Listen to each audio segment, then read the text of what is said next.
और इसी खबर पर और भी जानकारी के लिए हमारे साथ दिल्ली से संवाददाता भावना बनी हुई है। भावना, देखिए, अब छत्तीसगढ़ में हुए शराब घोटाले की आंच जो है वो झारखंड तक पहुंच चुकी है। आज पहले सुबह से लगभग 36 ठिकानों पर झारखंड में ईडी की दबिश देखने को मिल रही है और इसके पहले भी हमने ईडी की दबिश झारखंड में देखी थी, लेकिन इस बार वित्त मंत्री रामेश्वर उरांव भी इससे अछूते नहीं रहे। उनके आवास के साथ साथ उनके बेटे के आवास पर भी लगातार ईडी की दबिश देखने को मिल रही है।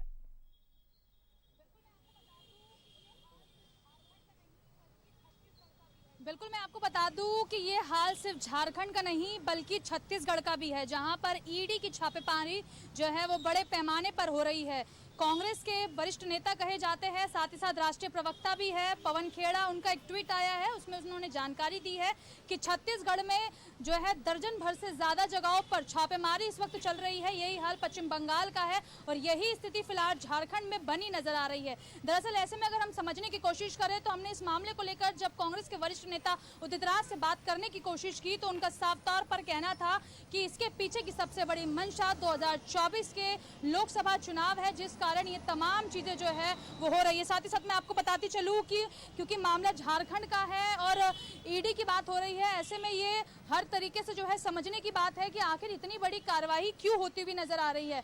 और इसी के साथ आपको बताते चले कि जब हमने कांग्रेस के नेताओं से बात करने की कोशिश की इन मामले को लेकर तो उनका भी यही कहना था कि ये छापेमारी इस ओर इशारा कर रही है कि 2024 में चुनाव आने वाले हैं, इसीलिए तमाम चीजें जो है वो होनी शुरू हो गई है। और ईडी और सीबीआई को लेकर उन्होंने यही बताया है कि इन संस्थाओं पर सीधे तौर पर बीजेपी का कब्जा है, इसीलिए जैसे वो चाहते हैं उसका इस्तेमाल करते हैं। इतना ही नहीं, अगर देखा जाए तो जब इस पूरी मामले की जो है हमने पड़ताल करने की कोशिश की, खासकर ईडी के मामले को लेकर और जो है अलग अलग जगह पे जहां छापेमारी हो रही है उस मामले को लेकर, तो हमने देखा कि इस पूरे मामले पर अलग अलग प्रतिक्रियाएं सामने आई। और ऐसे में जो तमाम चीज़ें हैं वो ये जो है ये तमाम चीज़ें जो है ये शो कहीं ना कहीं कर रही है कि आखिर ऐसे हालात क्यों बने हुए हैं 24 के चुनावों से पहले। क्या इसका कारण चुनाव है या कुछ और? जी हाँ,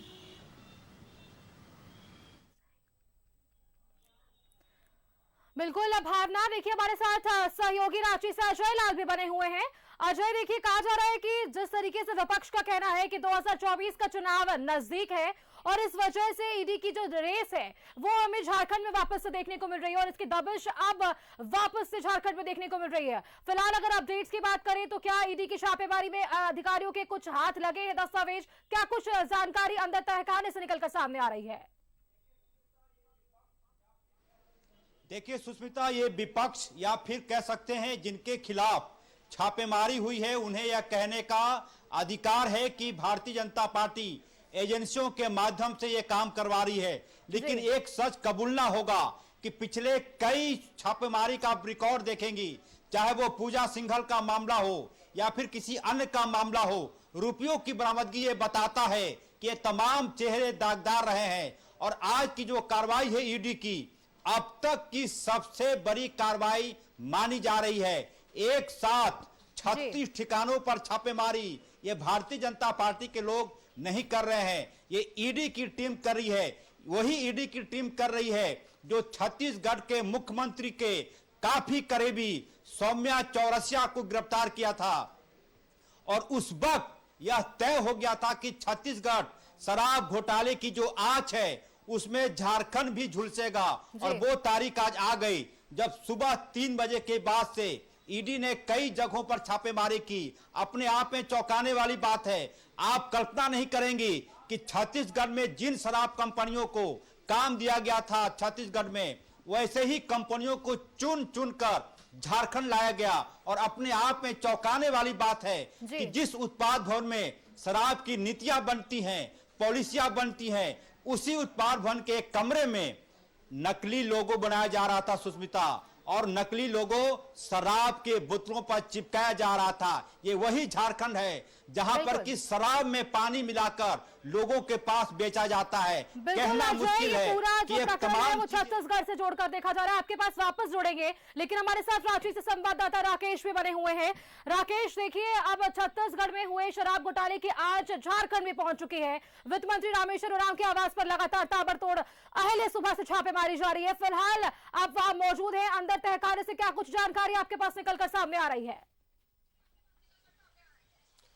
देखिए कई घंटों का वक्त हो चला है और सुबह तकरीबन 6:30 बजे के आसपास ही ईडी की टीम यहाँ पहुंची थी और तब से लेकर अब तक जब हमारे आपसे बातचीत हो रही है तकरीबन 3:30 बजने को है और अभी भी ईडी की कार्रवाई जो है वो लगातार जारी है। लगातार पूछताछ का जो क्रम है वो जारी है। कई सारे दस्तावेज खंगाले जा रहे हैं, कई तरह के दस्तावेज जो है वो मंगाए गए हैं। अब से थोड़ी देर पहले 3 साल का ऑडिट रिपोर्ट मंगाया गया है। एक शख्स अभी ऑडिट रिपोर्ट लेकर पहुंचा है और उनसे पहले बाहर में ईडी ने पूछताछ की, उनका आई कार्ड देखा और फिर उसे अंदर जाने की इजाजत दी गई है।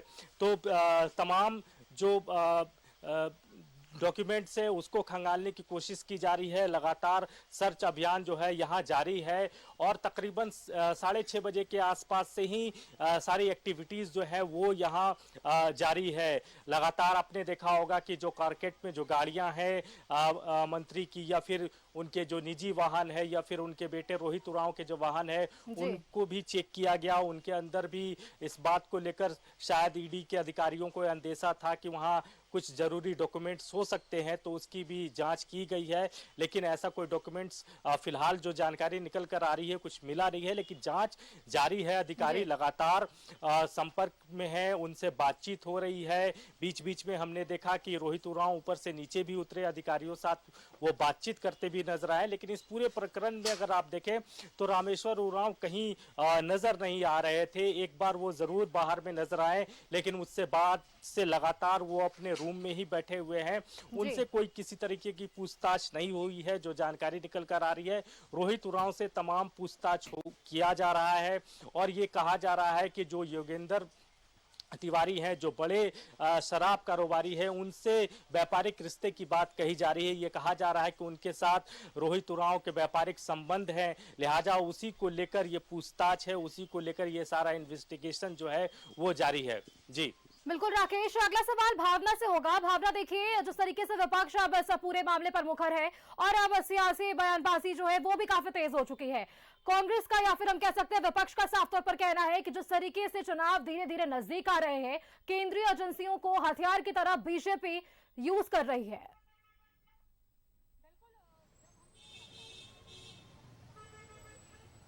बिल्कुल, जब हमने कांग्रेस के वरिष्ठ नेता उदित राज से बात की तो उनके इसी तरीके से तर्क सामने आए। जब हमने उनसे जानने की कोशिश की कि जिस तरीके से झारखंड में अभी छापेमारी हो रही है, छत्तीसगढ़ का भी यही हाल नजर आ रहा है, इस पर आप क्या सोचते हैं? तो उनका साफ तौर पर कहना था कि 2024 के चुनाव नजदीक है, जो सत्ता पक्ष है वो हर तरीके से हर कोई हथकंडा अपनाने के लिए तैयार है, चाहे वो सीबीआई का इस्तेमाल हो या फिर ईडी का इस्तेमाल हो, और यही हाल पिछले 9 सालों से होते हुए आया है। उनका ये भी कहना था कि अगर यही स्थिति बनी रही तो फिर विपक्ष का मुंह बंद कराने की जो तमाम कोशिशें सत्ता पक्ष कर रहा है वो एक जो है ज्वालामुखी का रूप ले सकती है, यानी कि आप जितना दबाने की कोशिश करेंगे वो तमाम चीजें उतना बढ़ती ही जाएगी। उनका कहना है कि ईडी सीबीआई के जरिए डराया जा रहा है, परेशान किया जा रहा है, खौफ पैदा किया जा रहा है। क्या आखिर सत्ता पक्ष को ऐसा करना चाहिए? इस तरीके की जो बातें हैं वो हमें कांग्रेस की तरफ से सुनने के लिए मिली, क्योंकि हम जब झारखंड की बात करते हैं, छत्तीसगढ़ की बात करते हैं तो देखा गया है कि यहाँ पर विपक्ष की सरकार है और ऐसे में बड़ी छापेमारी होना कहीं ना कहीं इस तरफ इशारा जरूर करता है कि क्या सच में दाल में कुछ काला है या वाकई में ही कुछ बड़ी गड़बड़ी इन राज्यों में चल रही है। जैसे कि लगातार कहा जा रहा है कि जैसे हमने अभी आपको बताया कि कांग्रेस के जो लीडर्स है बड़े जो दिल्ली में हैं, उन्होंने बताया कि ये 24 का जो है बड़ा कारण हो सकता है। लेकिन जब हम सत्ता पक्ष से इस मुद्दे को लेकर बातचीत करते हैं तो उनका कहना है कि अगर आप भ्रष्टाचार करेंगे तो सजा भुगतनी होगी, अगर आप किसी भी तरीके का घोटाला करेंगे तो घोटाले को उजागर करने के लिए तमाम एजेंसियां काम भी करेगी। ऐसे में जब एजेंसियां काम कर रही है तो जो है बार बार विपक्ष की तरफ से ऐसे तथ्य जो है उजागर होते हुए क्यों आ रहे? क्या ईडी सीबीआई पहले इस तरीके से अपना काम नहीं करती थी?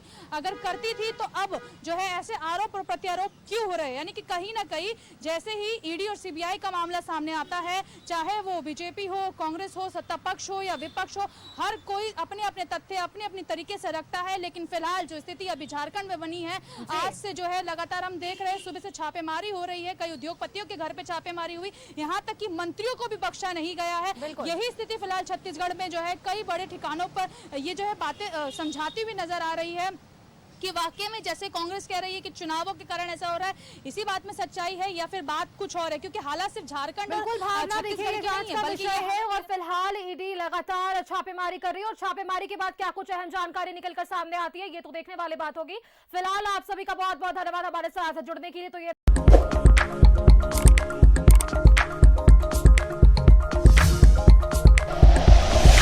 Like and share videos, subscribe करें हमारा चैनल और प्रेस करें बेल आइकॉन। न्यूज़ 11 भारत, सच है तो दिखेगा।